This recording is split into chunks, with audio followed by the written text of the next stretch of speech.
नमस्कार प्रेक्षक हो, आचार्य 90 FM योन रेडिओमध्ये मी आरजे तेजस्वनी आपलं मनपूर्वक स्वागत करते. प्रेक्षक हो, आजच्या आपल्या वाचू आनंदे सदरामध्ये आपण विशेष अतिथींना आमंत्रित केलेलं आहे. आपल्या सोबत आहेत ज्येष्ठ लेखक पत्रकार राजन देसाई सर.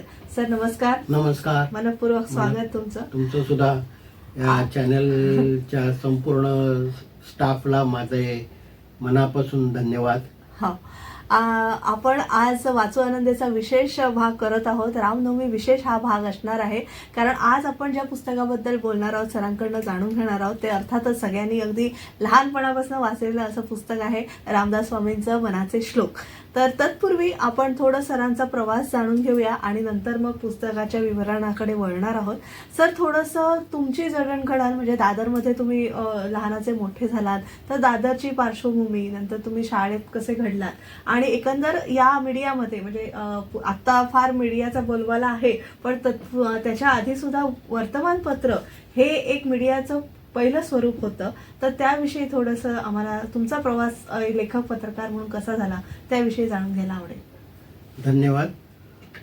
तेजस्विनी, मला सांगायला आवडेल की आता साधारणतः वयाची 60 गाठली आहे आणि आतापर्यंतचा प्रवास म्हणजे हस्तलिखितापासून सुरुवात केली ते आताच्या अगदी व्हॉट्सअप मेसेज पर्यंत येऊन ठेपलेलं आहे. म्हणजे या जो काही प्रवास आहे याच्यातल्या काही खडतर आठवणी आहेत, खडतर प्रवास आहे, हा अतिशय मनोरंजक आहे.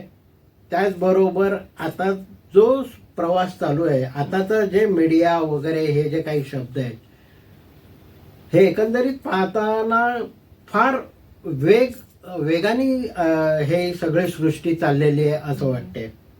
आपण कुठेतरी म्हणजे प्रत्येक वेळी आपण म्हणत असतो की सिंहावलोकन करायचं असते. तर आजचा तुम्ही जो मला विषय दिलेला आहे या बाबतीमध्ये मी असंच म्हणेन की आता प्रत्येक व्यक्तीने, प्रत्येक नागरिकाने, प्रत्येक सुसंस्कृत मनाने आता थोडंसं सिंहावलोकन करण्याची गरज आहे. मन कुठेतरी वैभवात गुंतलेलं असताना माझं मन आता स्थिरस्थावर आहे की नाही, माझ्या आयुष्याबद्दलच्या कल्पना कुठे आहेत होत्या आणि आता त्या कुठे जाऊन पोचले आहेत, किंबहुना माझे जे काही मनातले एक विचार होते ते खरोखर आता ते समाजापुढे मांडताना मी त्याच्यामध्ये खरोखर गुंतलो आहे का गुंतून गेलेलो आहे. म्हणजे एखाद्या विषयामध्ये गुंतणं किंवा एखाद्या विषयामध्ये आपण चांगल्या प्रकारे त्याची जपणूक करणं आणि तो विचार बाजूला नाईलाजास्त ठेवून गुंतून राहणं किंवा गुंतलं जाणं, ही वैचारिक जी गोष्ट आहे ती अतिशय आताच्या पिढीला म्हणा किंवा आताच्या जीवनशैलीला ही संपूर्ण विरोधाभास करणारी आहे. त्यावेळी म्हणजे मी गंमत म्हणून सांगेन की मातृदेव भव, पितृदेव भव, गुरुजन भव, सगळे आपण या गोष्टी सांभाळत आलोय. निदान मी तरी अजूनही माझ्या वैयक्तिक जीवनामध्ये मी सगळ्या सांभाळतो, पण माझी मुलं, माझी पत्नी, माझा समाज या गोष्टीबद्दल थोडासा विस्कटलेला आहे, थोडासा बाजूला झालेला आहे. कारण काय की आता त्याला त्याच्या अँगलने त्या गोष्टी पाहण्याकडे. काही महिन्यापूर्वीच माझ्या कॉलेजचे टीचर म्हणजे प्राध्यापक मला वाटेत भेटले. मी लगेच पायाला हात लावला, तर त्यांना ते इतकं अप्रूप वाटलं. ते मला सर बोलायला लागले. म्हटलं मी सर नाही, सर तुम्ही आहात, मी विद्यार्थी आणि कायम विद्यार्थीच राहणार. तर ते बोलले की हा सुसंस्कृतपणा हल्लीच्या मुलांमध्ये कमी भावतो, कमी येतो. तर मनाचे श्लोक आपण जो विषय घेतला आजचा, त्याबद्दल मी असं म्हणेन की रामदास स्वामींनी जे लिहिलं मनाचे श्लोक, हे मनाचे श्लोक त्यांनी स्वतःला सांगितले. मना सज्जना भक्ती पंथेची जावे, तरी श्रीहरी पावी जेतो स्वभावे, जनी निंदते सर्व सोडून द्यावे, जनी वंदते सर्व भावे करावे. माझ्या वैयक्तिक जीवनामध्ये मी वागताना कधी कसाही वागलो असेल, मित्रांना आम्ही शिव्या घातल्या असतील, एकमेकांच्या चेष्टा केल्या असतील, परंतु माझ्या जीवनात मनाचे श्लोक, रामदास स्वामींचे मनाचे श्लोक या छोट्याशा पुस्तिकेने, म्हणजे ते इतकं छोटं आहे ते आम्ही खिशात घेऊन वावरायचो आणि शाळेत आमच्या बॅगेत दप्तरामध्ये ते असायचं. आणि मना सज्जना भक्ती पंचायती जावे तरी श्रीहरी पाविजे तो स्वभावे. तर ही जी गोष्ट आहे ही रामदास स्वामींनी पुढच्या काही शतकांचा विचार करून लिहिली. म्हणजे ते जर मनाच्या श्लोकाचं ती छोटी पुस्तिका आहे ती जर आपण हातात घेतली तर त्या एवढ्याशा पुस्तिकेमध्ये संपूर्ण आयुष्याचं रसग्रहण भरलेलं आहे. तुम्ही कसं जगावं, कसं राहावं आणि स्वतःच्या मनाला विचारावं की आपण हे मी करतोय हे चांगलं आहे का किंवा वाईट आहे, याचा आपल्यालाच आपण उत्तर देतो. कुठल्याही व्यक्तीकडे त्याचा, कारण काय की कोणताही विषय, कोणताही प्रश्न प्रत्येक व्यक्तीच्या अँगलनी जर पाहिला तर तो वेगळा असतो. जे मला वाटतंय ते तुम्हाला वाटेल हे कधीच शक्य नसते. पण त्याचं जे मूळ आहे, गाभार्थ आहे, एखाद्या प्रश्नाच्या आपण मुळाशी जेव्हा जातो तेव्हा आपल्याला कळतं की अरे हे असं होतं, असं नाही करायला पाहिजे होतं, हे त्या मनाच्या श्लोकाद्वारे आपल्याला कळते. ही खूप मोठी दिलेली देणगी आहे. मी त्याचा अगदी विस्तृततेने विचार केला किंवा बोलायला लागलो तर असं म्हणेन की आपण उपनिषद, वेद, वेदांत आणि ही सगळी ही जी काही रचना आहे ही जर आपण अभ्यासली तर आपल्याला जगाच्या पाठीवर कोणत्याही देशाकडे पाहण्याची गरज नाही. कारण इतकं ते भयानक आहे की आपण का हे वेद वाचत नाही, किंबहुना आपण वेदांचा थोडासा तरी स्पर्श का अनुभवू नये, या मताचा मी आहे. आणि आपले वेद, 4 वेद, 16 कला आणि 64 विद्या यांचं जे आपण गणित मानतो, याचं मनुष्याच्या जीवनाविषयक इतकं मोठं तत्वज्ञान आहे की हिंदू संस्कृती, भारतीय संस्कृतीचा अभ्यास केल्यानंतर मी तर म्हणेन की आपल्याला कुणालाही कुठल्याही क्षेत्रामध्ये कुठेही जायची गरज नाही. आणि हेच मनाचे श्लोक सार आहे. आणि रामदास स्वामींसारख्या व्यक्तीकडे काही म्हणजे समाज म्हणजे विधायक आणि विघातक अशा दृष्टिकोनातून पूर्वपार चाललेलं. आपण म्हणायचो की अरे ही राक्षसी वृत्ती आहे. राक्षसी वृत्ती म्हणजे काय की एखादा चांगला विचार असेल तर तो कसा खोडून काढायचा, याला राक्षसी वृत्ती म्हणतात. तर ही मनाच्या श्लोकाद्वारे आपल्याला खूप खूप चांगल्या विचारांकडे नेते. काही नाहीये, त्याने मनाला सांगितलेलं आहे. म्हणजे गंमत अशी की रामदास स्वामींनी जेव्हा हे जे मनाचे श्लोक लिहिले किंवा मी जेव्हा दासबोध वाचला किंवा इतरही काही हे वाचले की ते कोणालाही हे करच असं कधीच म्हणालेलं नाही.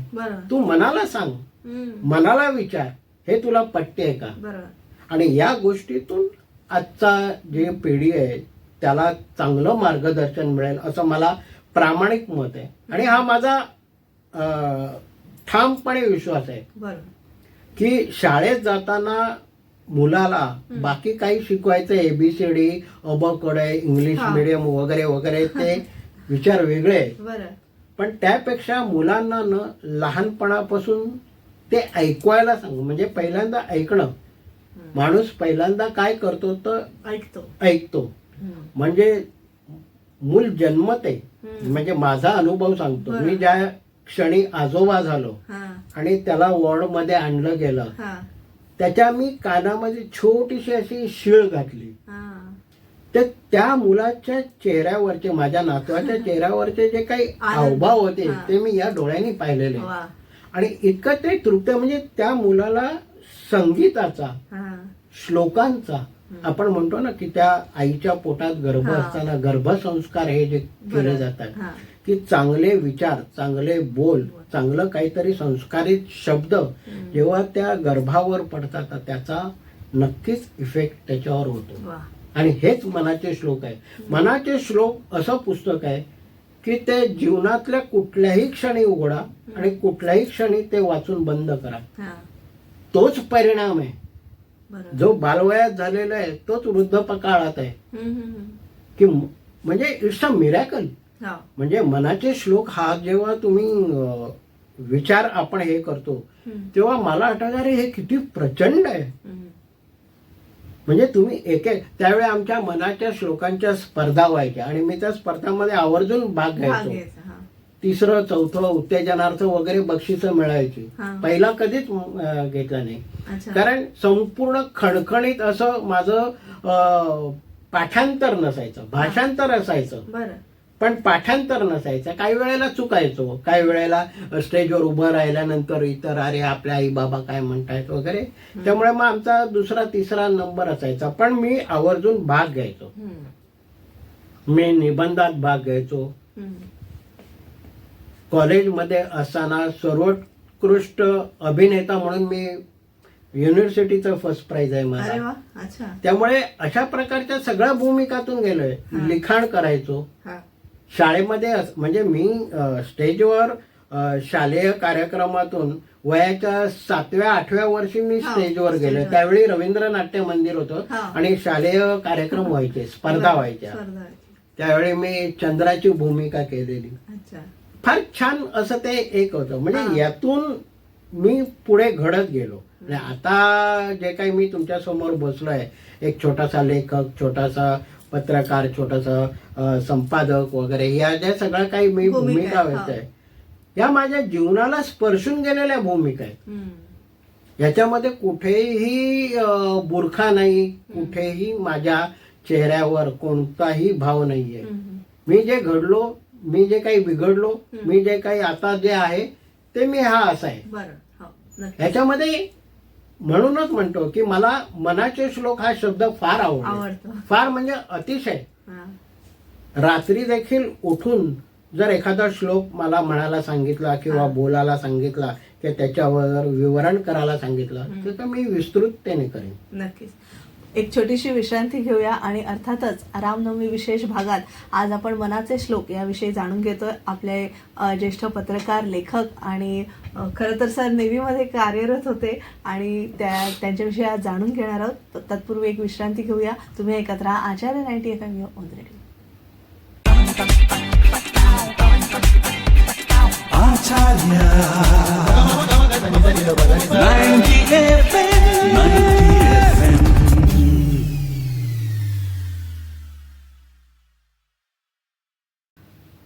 विश्रांतीनंतर तुम्हा सगळ्यांचं पुन्हा एकदा स्वागत. तुम्ही ऐकत आहात आचार्य 90 FM ऑन रेडिओ आणि आज आपण वाचू आनंद या सदरात रामनवमी निमित्ताने मनाचे श्लोक जे रामदास स्वामी यांनी लिहिलेले आहे त्या पुस्तकाविषयी चर्चा करतोय. आपल्यासोबत आहेत लेखक पत्रकार राजन देसाई सर. सर, आता तुम्ही ब्रेकवर जायच्या आधी थोडं ह्याबद्दल मनाच्या श्लोकांबद्दल आपण बोललो, तुमची जडणघडण कशी झाली त्याबद्दल बोललो. आता इतरही पुस्तकं तुम्ही वाचलेली आहात आणि नेव्ही सारख्या क्षेत्रामध्ये तुम्ही कार्यरत होतात.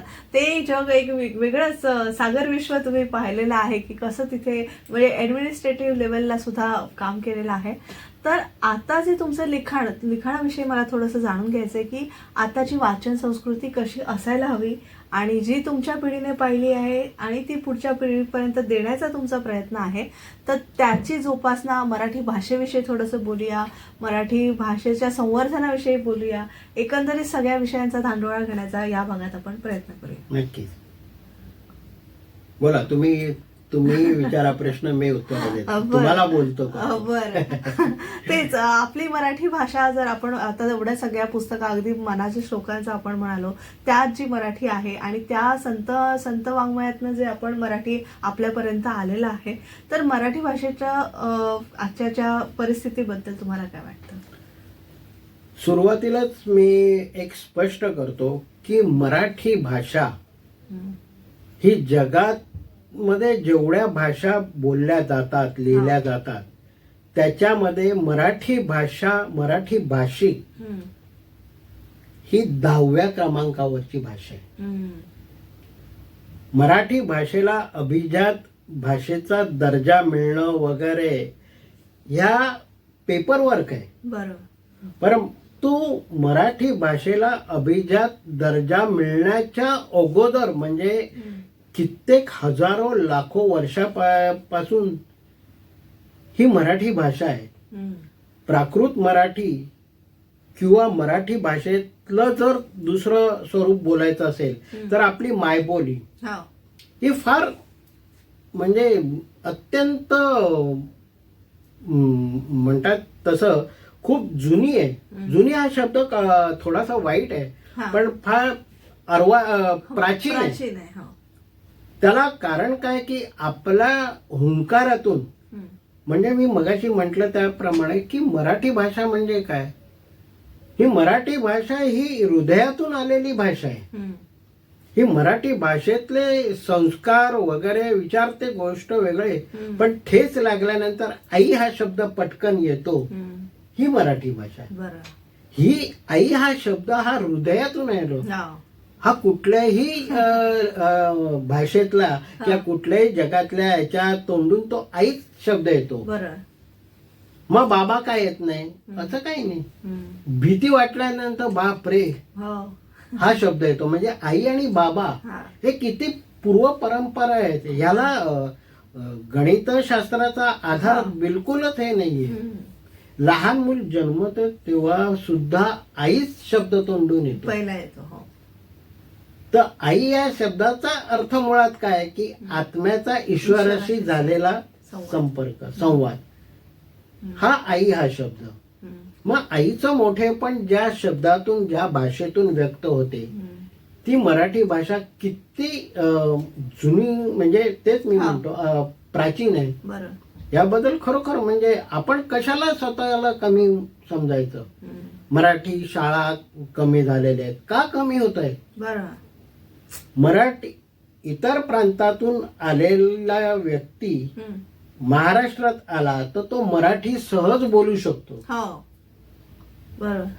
आणि आपण मराठी भाषेत चढना है क्या उतरना है क्या कैसा है हे इतक्या सहजतेने बोलत असतो. आपण एकमेकांशी संवाद जर इतक्या सुसंगतीने घडत असतो मग तोच आपल्या आचरणात का असू नये. मुळात सुसंवाद जेव्हा साधतो तेव्हा तो सुसंवाद केवळ व्यावहारिक असता कामा नये तर एकमेकांच्या संस्कृतीचं जीवनाचा देवाणघेवाण झाली पाहिजे त्याच्यातून तरच तो. आणि मराठीच्या बाबतीमध्ये असं काहीच म्हणता येणार नाही. किंबहुना मी म्हणेन की आताच्या पिढीने पूर्वीचे वेद उपनिषद पूर्वीच्या चांगल्या चांगल्या सुसंस्कृत लेखकांचे लेखक आणि त्यांनी केलेले ग्रंथ हे वाचलेच पाहिजे. इतकं ते प्रचंड अभिजात अगदी आहे. अभिजात हा जेव्हा शब्द वापरतो ना आपण मला अजूनही काही कळलेलं नाही की अभिजात म्हणजे नेमकं काय. जे अभिच्या पुढचं जे आहे माझ्या मनाच्या माझ्या हृदयात जे वाटते त्याचं पुढचं उदाहरण म्हणजे अभिजात. अभिजातला संस्कारित शब्द असा येईल की मी म्हणेन की ते प्रगल्भतेने त्याच्यावर काही म्हणजे माझ्याकडे आता 1 तोळा सोनं आहे त्या 1 तोळ्या सोन्यात जे जडणघडणीचा दागिना बनेल तो माझा अभिजात. पण जेव्हा माझ्याकडे 5 तोळे होईल तेव्हा तो मी चांगला अगदी अलंकार बनेल. हे जे अलंकाराचं स्वरूप जे आहे त्याला अभिजात म्हणायचं. ते संस्कारित स्वरूप असते. त्याचा दागिना किती मोठा बनवायचा ते आपल्यावर असते. आणि जोपर्यंत आपण अभ्यासू या दृष्टिकोनातून कुठे बघत नाही तोपर्यंत हे शक्य नसते. माझी मायबोली असते. बहिणाबाईंनी काय पुस्तकं वाचायला गेले नाही. तुकाराम काही गेले नाही. कोणताही ग्रंथ घ्या की ते कुठल्या महाविद्यालयात किंवा याच्यात गेले नाही. बहिणाबाईंना तर मी खूप मानतो. त्यांना जात्यावर बसल्या बसल्या जीवनाचं सार सांगतात. त्या तत्वज्ञान सांगतात. मग ही अभिजात आहे की नाही. अगदी आतापर्यंत शांताबाई शेळके म्हणा किंवा नादो महानोरांची काव्य म्हणा किंवा लेखन म्हणा भरपूर आहेत असं की ते संस्कारित आहे, त्यांना कुठे जावं लागलं नाही, त्यांना कुठे सांगावं लागलं नाही की कोणालाही अरे अरे संसार संसार जसा तवा चुल्यावर, हे काही शब्द सांगावे लागलेत का? त्यांना हे ज्ञान कुठून आलं? आणि हे जे बहिणाबाईंचं ही जी काव्यपंक्ती आहे, या काव्यपंक्तीला जगाच्या अगदी शेवटच्या क्षणापर्यंत त्याला कुठेही नाही, मग जरी गॅस आला तरी तवाच ठेवावा लागणार, ती भाकर तशीच करावी लागणार. हे त्रिकालाबाधी सत्य आहे. आणि हे त्रिकालाबाधी सत्य जपण्याचं कार्य म्हणजे अभिजात. हे अभिजात राहिलं पाहिजे. विवा शिरवाडकरांनी काय किंवा कुसुमाग्रज किंवा इतर कोणतेही लेखक, प्रचंड साहित्य परंपरा आहे. जोपर्यंत ती आपण वाचत नाही आणि त्यातलं मर्म जोपर्यंत आपण जाणून घेत नाही, तोपर्यंत कुठलीही भाषा अभिजात होऊ शकत नाही. माझ्या वाचनामध्ये मी आता मगाशी आपण मनाच्या श्लोकांबद्दल आणि त्याच्यानंतर आतापर्यंत मी आता मी हे एक पुस्तक वाचलं, म्हणजे झाली त्याला 2 वर्ष. खास करून कोरोना काळामध्ये मी बरीच पुस्तकं वाचली. दासबोध सारखा ग्रंथ मला एका रद्दी पेपरवाल्याकडे मिळाला. हे किती दुर्दैव आहे. मी असं सहज जाताना, माझ्या इथे एक रद्दीवाल्याचं दुकान होतं, असं जाताना मी पटकन लक्ष गेलं, काय दासबोध रद्दीत होता आणि मी तो घेतला आणि ती अतिशय पुराण म्हणजे जुनी प्रत होती. मी त्याला म्हटलं, याचे किती घेणार पैसे? सर कुछ नाही, आप लेके आपको मांगता है ना. म्हटलं नाही, मैं इसका कुछ पैसे. मी मार्केटला चाललो होतो. मार्केटला येताना माझ्या डोक्यामध्ये दासबोध होता फक्त, आणि मी तो चक्क त्याच्याकडून घेतला. आजही ती प्रत माझ्या शोकेसमध्ये ठेवली. आणि कोरोना काळामध्ये आपल्याला इथे तिथे जाणं हे होतं, बंदी होती. मग काय केलं, मी दासबोध वाचला. तर तो दासबोध वाचताना हा सुद्धा रामदास स्वामींचाच आहे. तर दासबोध वाचताना मला विचार आला की या व्यक्तीने म्हणजे शिवथरगळेला ते सगळं लिखाण केलं, काही चांगले. ही मंडळी किती थोर असतील, म्हणजे यांच्या जीवनाचा मी विचारच करू शकत नाही.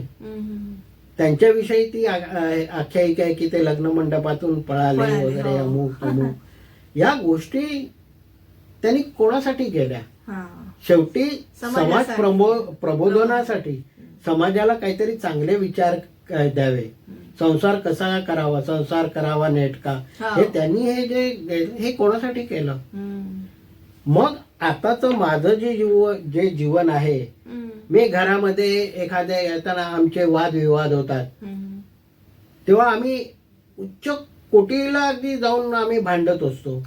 पण भांडणं म्हणण्यापेक्षा त्याच्यावर ते वाद होतात की हे असं नाही, हे असं पाहिजे. हे प्रत्येक घरात चाललेलं असतं.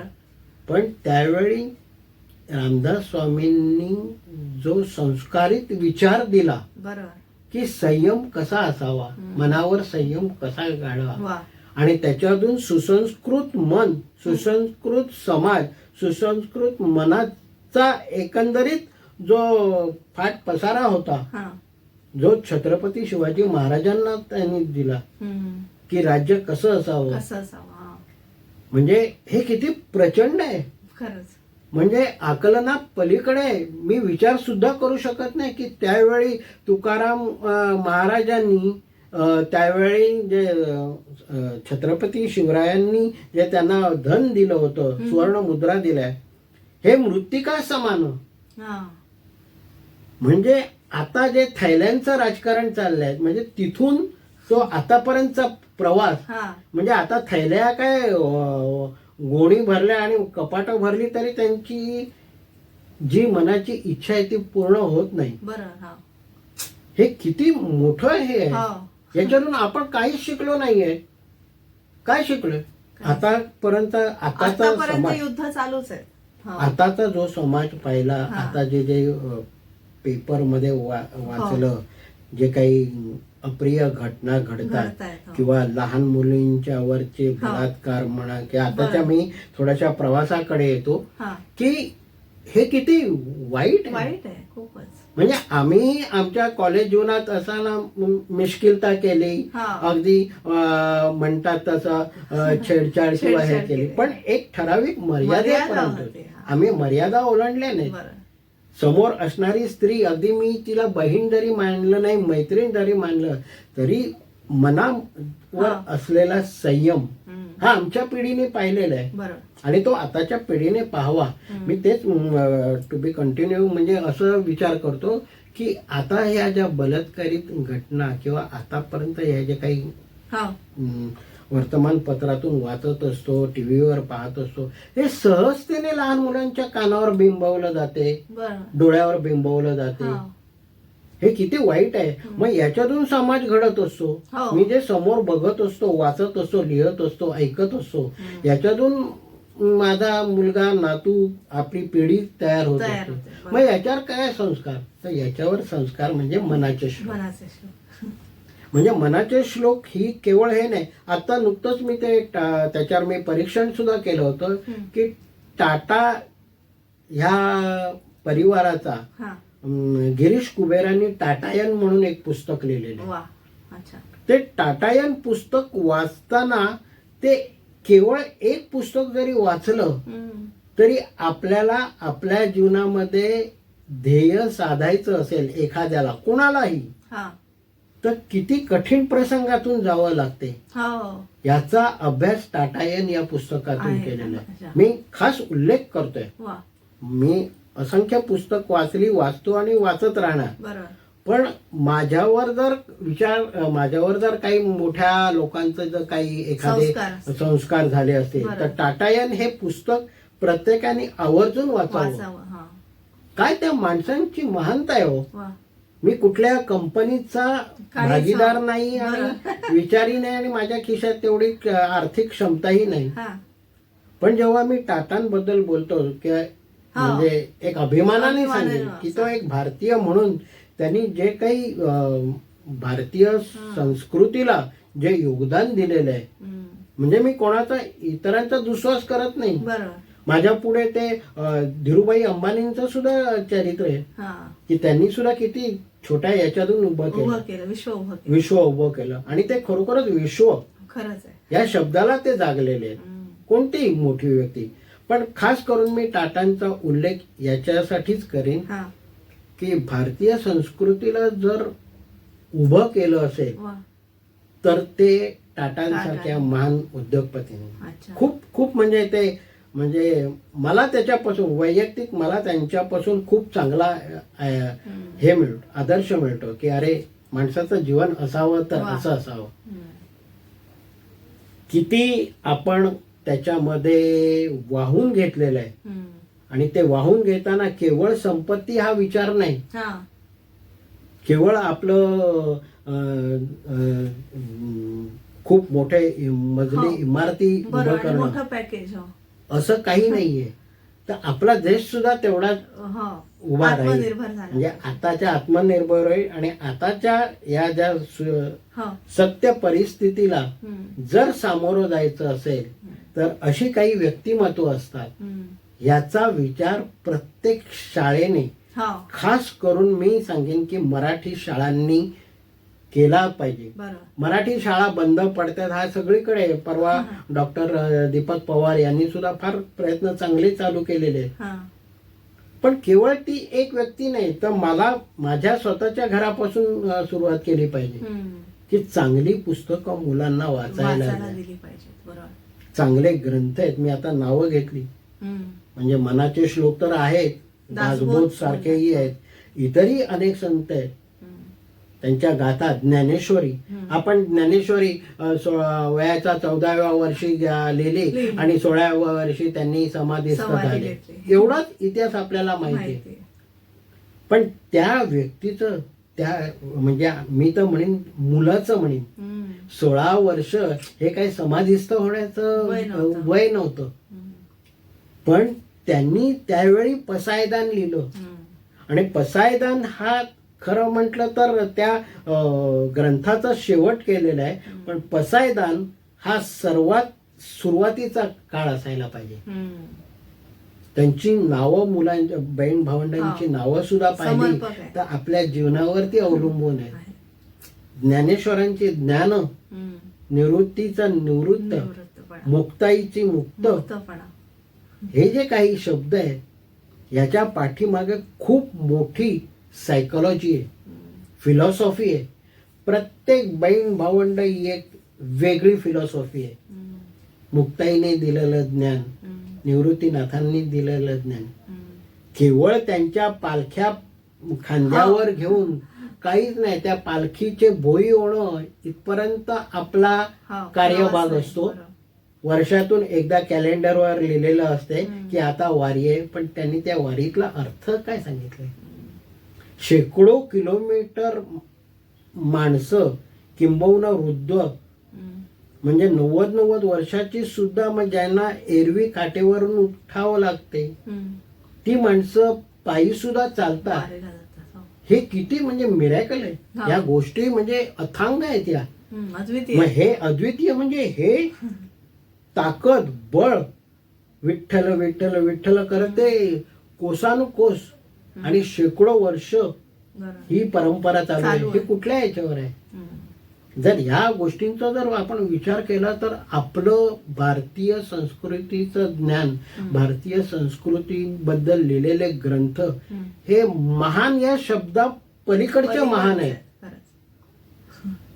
आपण म्हणजे मला आपणच कुठेतरी विचार करायला लागतो की आपण किती म्हणजे सहजतेने घेतो. आपण फक्त त्या याच्यामध्ये ती ज्ञानेश्वरी ठेवलेली असे, ज्ञानांचा फोटो आणि त्याचे वारी चाललेले, असं नाही.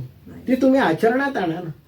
जर मी ते आचरणात आणू शकलो तर माझ्या जीवनातला एक अंश जो सुईच्या टोकावर सुद्धा त्यांनी सांगितलं ना की सुई अग्रभागे सुद्धा लाखो हे, असं त्याचं ते वर्णन आहे. तर ते अग्रभागाच्या टोकावरच्या काही लाख भाग केले आणि त्यातला तो जो अंश आहे तो जर मी माझ्या जीवनात आणला तर माझ्या जीवनाचं सार्थक आहे. आणि असं हे जे वाचन असते मुलांच्या पलीकडचं हे वाचन आहे. मुलांनी हे वाचन केलं पाहिजे. केवळ सांस्कृतिक कार्यक्रमापुरते आपण जे एकत्र येतो त्याहीपेक्षा असं चांगलं काहीतरी वाचन करावं, लिखाण करावं, अभ्यासाला जावं आणि ते व्यक्तिगत जीवनामध्ये प्रॅक्टिकली ज्याला आपण म्हणतो ते आणलं जावं, तरच या सगळ्या गोष्टींचा अर्थ आहे असं मी मानतो. नक्कीच सर, तुम्ही आज आलात आणि आम्हाला फार वाचू आनंदेचा भाग समृद्ध केलात आणि रामनवमी निमित्त आपण हा विशेष भाग केला. त्यात तुम्ही मनाचे श्लोक आणि दासबोधाविषयी फार भरभरून बोललात. जाता जाता तुम्ही टाटायन देखील मुलांना वाचायला सांगितलं आहे आणि वाचन संस्कृती आप सगळ्यांमध्ये रुजावी यासाठी आपण प्रयत्नशील आहात. त्यासाठी तुमच्या उपक्रमांना खूप खूप शुभेच्छा.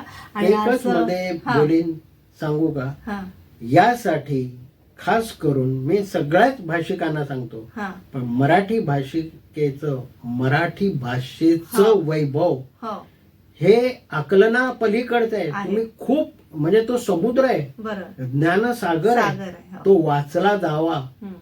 हेच या क्षणी मी सांगू इच्छितो की मराठी शाळा वाचल्या पाहिजे, मराठी भाषा वाचली पाहिजे. ती वाचणारच आहे, मायबोलीतून वाचणार आहे, सगळ्यातून वाचली जाणार आहे आणि ती वाचावी एवढंच आजच्या क्षणी बोलतो. नक्कीच. तुम्ही आज आमच्या स्टुडिओत आलात त्याबद्दल तुमचे खूप खूप आभार. धन्यवाद. तुम्ही आम्हाला बोलवलं याबद्दल आचार्य 90 FM चे मी खूप खूप धन्यवाद देईन आणि अशीच आपली चर्चा वार्तालाप कायम चालू राहो. नक्कीच. धन्यवाद. तर प्रेक्षक, आमचा आजचा हा रामनवमी विशेष भाग तुम्हाला नक्कीच आवडला असेल अशी आशा व्यक्त करतो आणि मी तेजस्विनी आपला निरोप घेते. तुम्ही मात्र ऐकत राहा आचार्य 90 FM ऑन रेडिओ. धन्यवाद. आचार्य